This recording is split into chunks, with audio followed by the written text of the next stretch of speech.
Good morning, everybody. Welcome to the January 21st, 2026 Staff Hearing Officer meeting.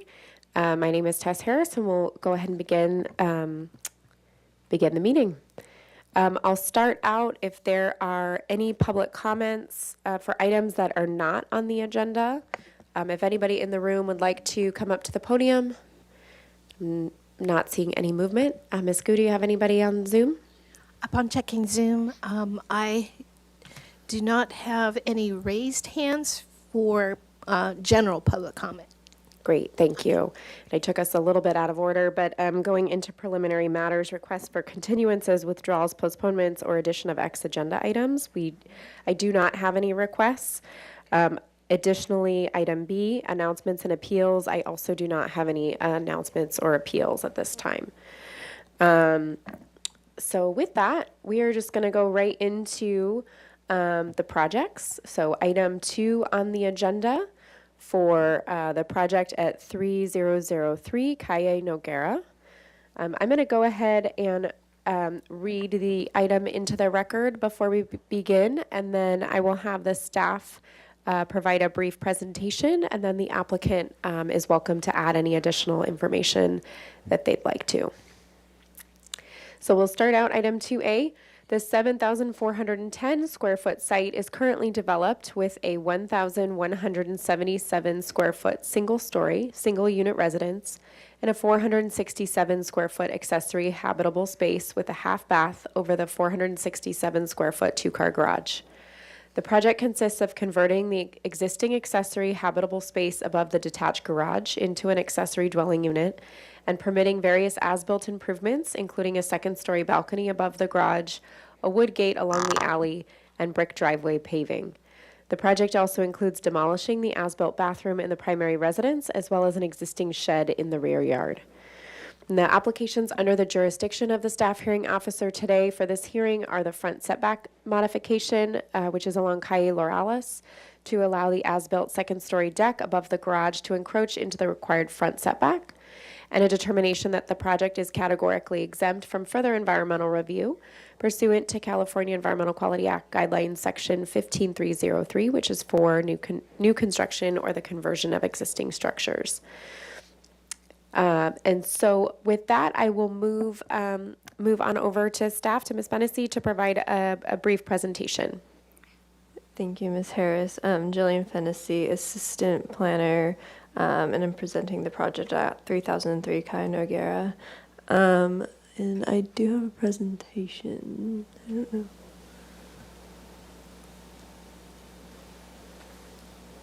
Oh.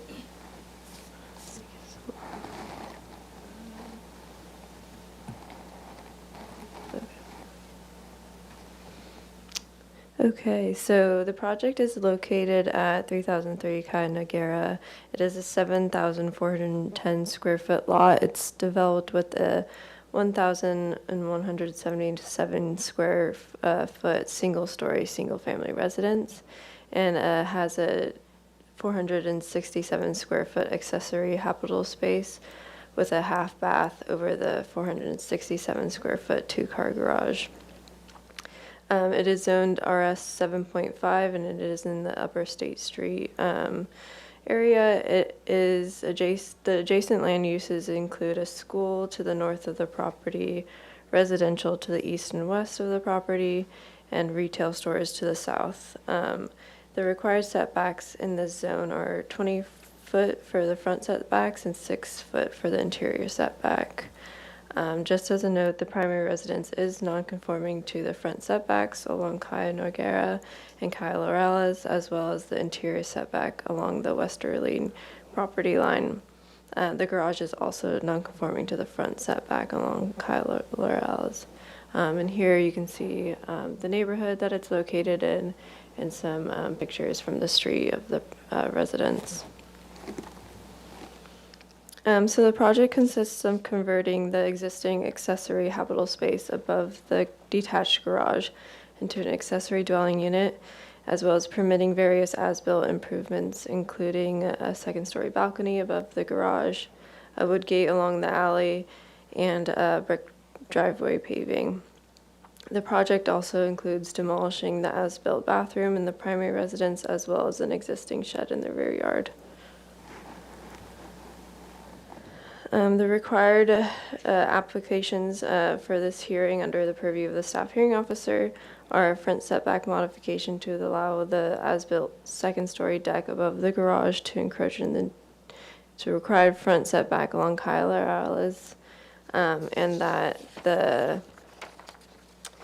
determination that the project is categorically exempt from further environmental review pursuant to CEQA guidelines, section 15303, or 15301, sorry.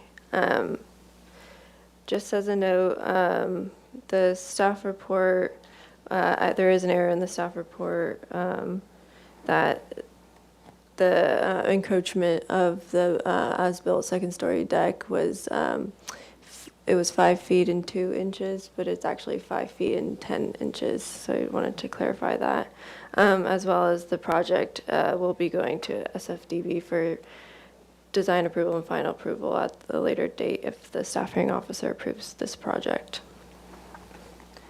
So a little bit more about the front setback modification. As you can see on the site plan, the as-built second-story deck over the garage encroaches, like I said, approximately 5 feet and 10 inches into the required 20-foot front setback along Kyle Lorella's, which necessitates a front setback modification. And you can see that here on the site plan, highlighted in purple. And here's just some other views from the plans of that modification. So there's the floor plan view, also an elevation, and since it's as-built, we get to see what it looks like already. So although staff generally doesn't support development constructed without city approval, in this instance, staff supports the front setback modification because the site is constrained by two 20-foot front setbacks along Kyle Lorella's and Kyle Noguera, and the balcony poses minimal impact on the neighboring properties because it faces the public right-of-way. Additionally, the balcony provides an appropriate improvement to the property by offering an outdoor amenity for the proposed ADU that is separate from the required open yard for the primary residence. So this project did go to SFDB for an initial concept review. Overall, the board supported the front setback modification and had no concerns about the proposed deck or brick driveway paving. With all of this, staff recommends that the staff hearing officer approve the project subject to the findings in the section of the staff report. And the applicant is here today. If they have anything to add, it is the applicant's Robert Pester, and the owner is here, I think, as well, which is Pedro Balladano. Yeah.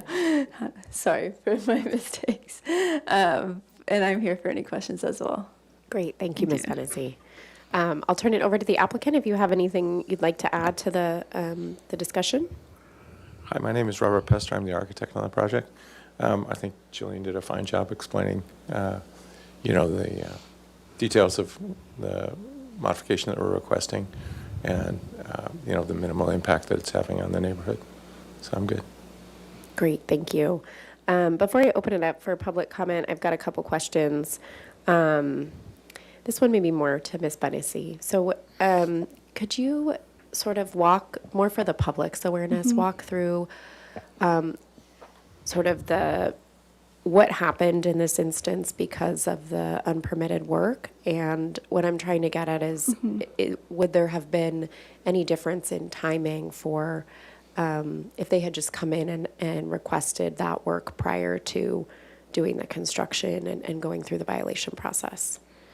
Could you just kind of walk us through the violation when that happened? And certainly, Mr. Pester, you can as well. Yeah, so there was an enforcement case opened up for this this property. It was originally, I think it was for construction for the ADU without permits, which they had to come to planning to get permits to do so. And with that, we noticed, that there was some as-built improvements done. So they went through planning to get the appropriate permits. And I'm not sure if it would have been different if it wasn't already built. But like I said, the balcony portion is minimal impact, so we support it.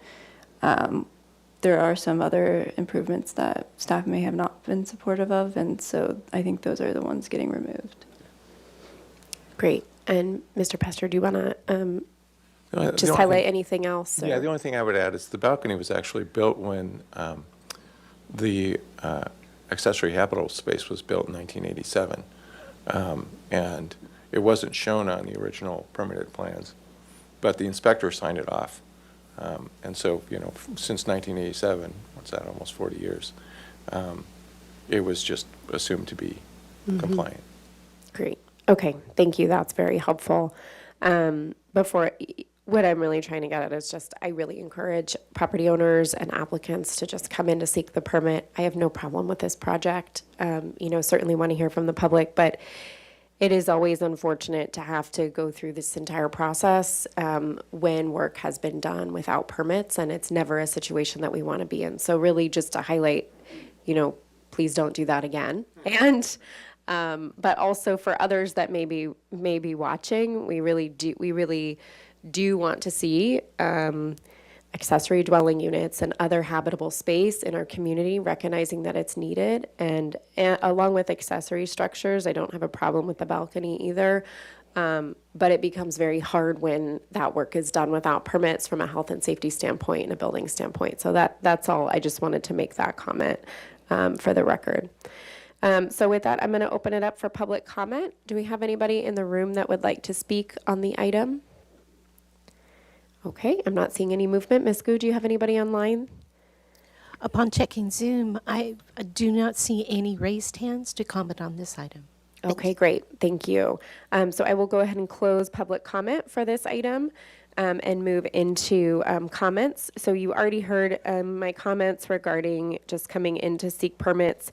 I did want to make sure that the record indicates the change, the 5 foot 10 inches rather than the 5 foot, I think it was 2 inches that was described in the report. And then also just clarify the CEQA.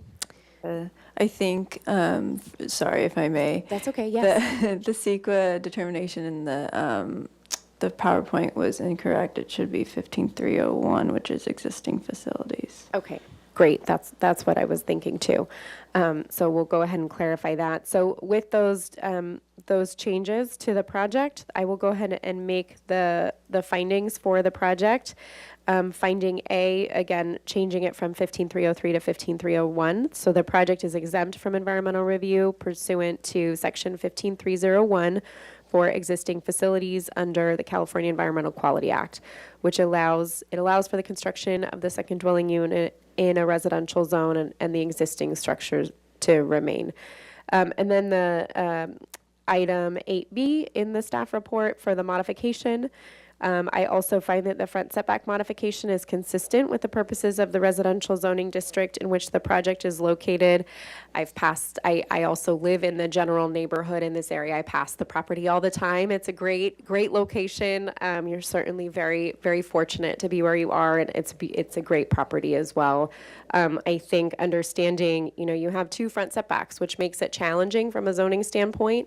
And so I do recognize that you may need to use a little bit of your front setback to get some of the overall residential use that your neighbors also are enjoying. I appreciated, Ms. Fennessy, the aerial image that you showed, which really highlighted a lot of the adjacent properties as well.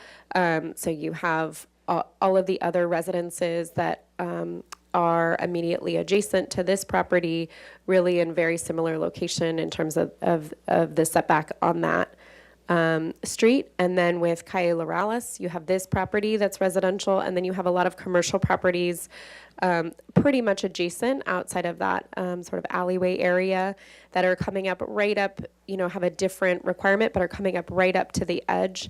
And so this is certainly in line with that, along with the properties that are that are to the east on Calle Laurales. So I see no issue as well.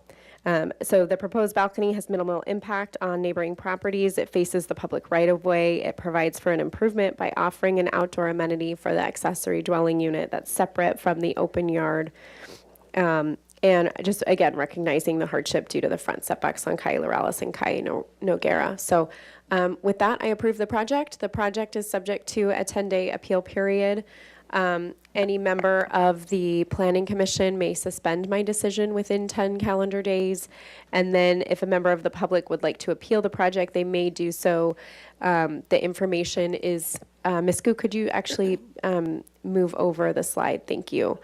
The information is on the screen right now for an appeal process. You can contact our planning staff by phone. You can file an appeal in person at the Community Development Department or in writing via email. You can also submit it by first-class mail. But again, it's within 10 calendar days of my decision. Thank you to the applicant and to the architect for coming in. Really appreciate you doing so, and I wish you the best of luck. Okay, we'll take one moment, and thank you, Ms. Fennessy, for your great presentation. We'll take one moment to move over to the next item on the agenda.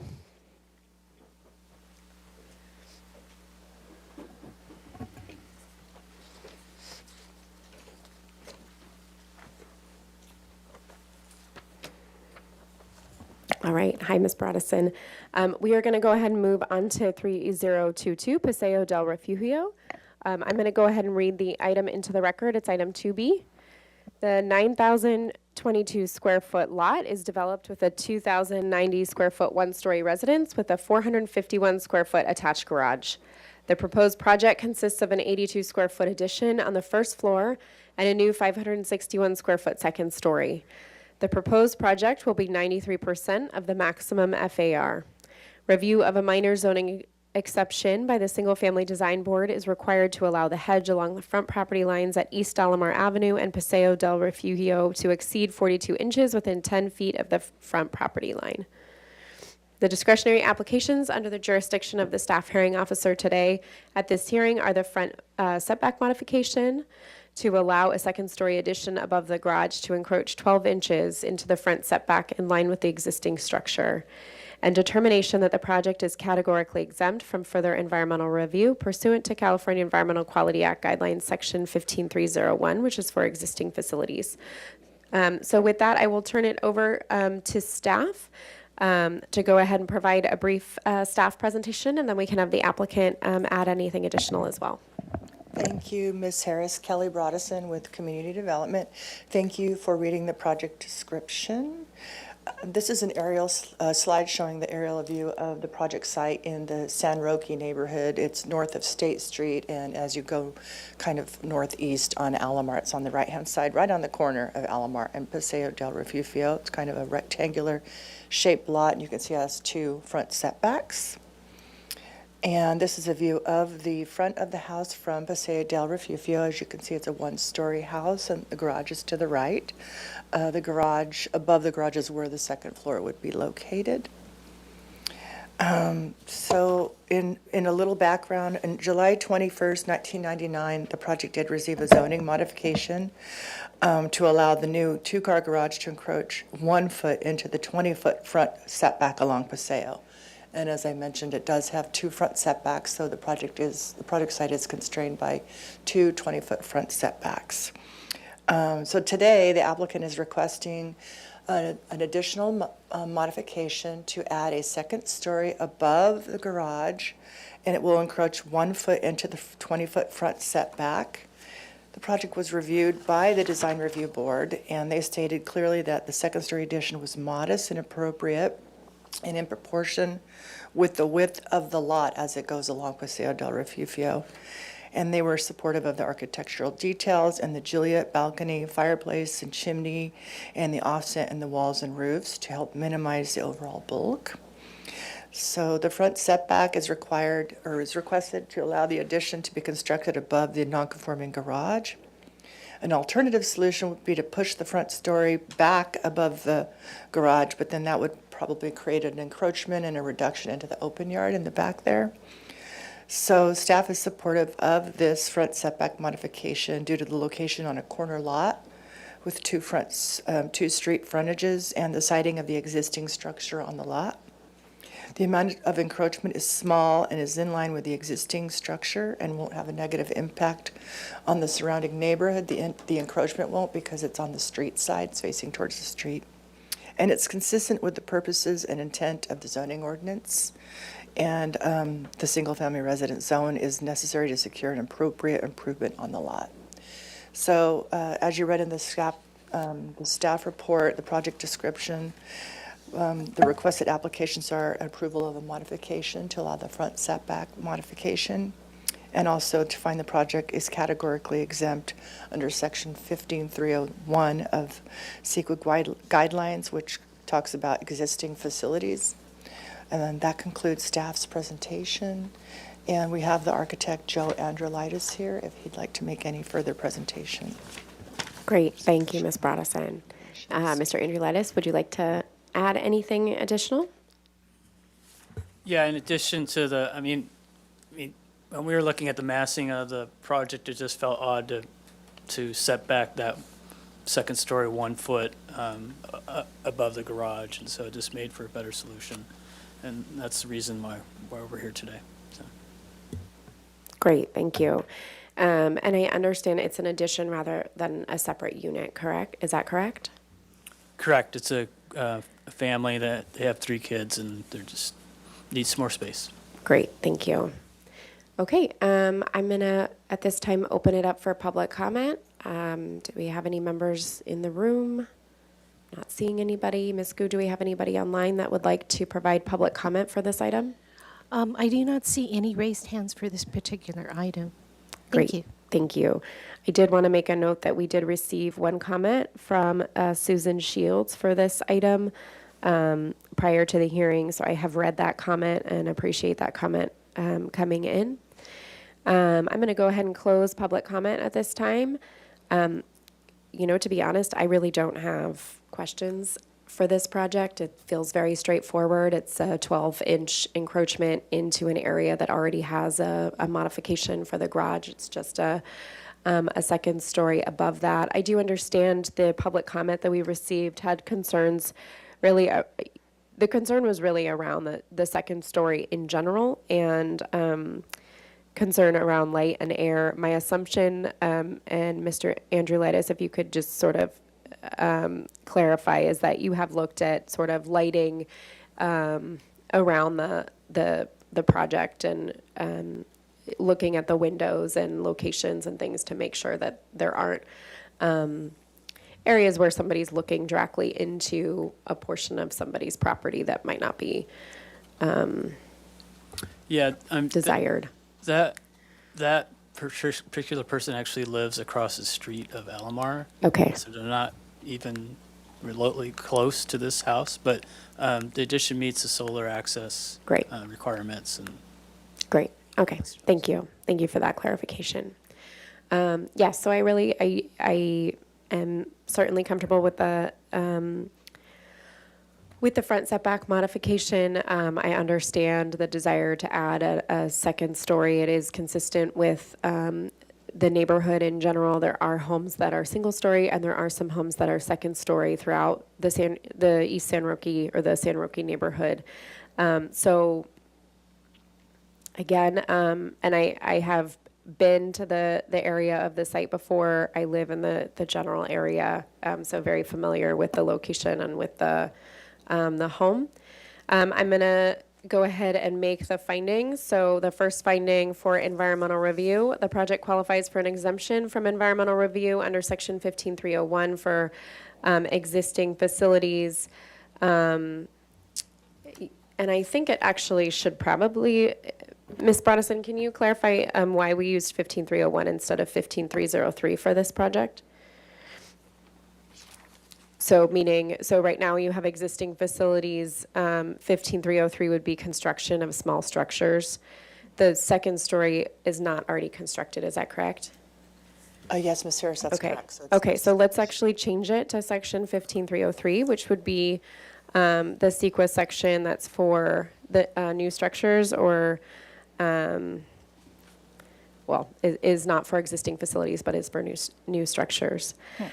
And we can actually have it say 15301 and 15303 since it's an addition to the existing single-family dwelling.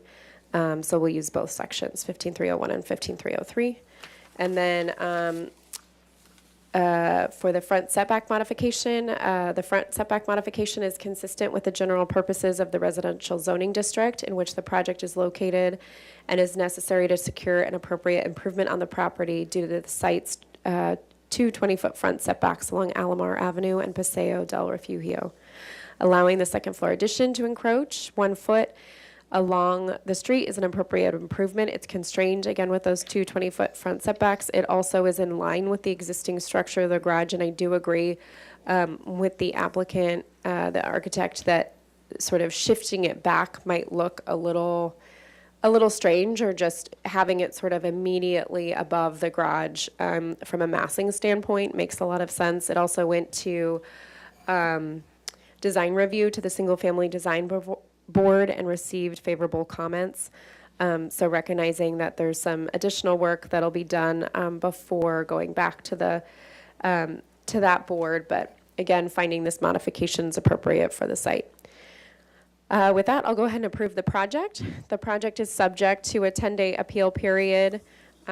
Decisions of the staff hearing officer can be appealed to the planning commission, and the slide indicates how you can file that appeal. You can file it in person, via email, or by mail within 10 calendar days of this meeting.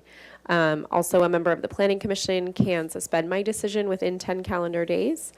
I wish the applicant the best of luck, and thank you, Ms. Brodesson, for your presentation. And with that, the January 21st, 2026 staff hearing officer meeting is adjourned.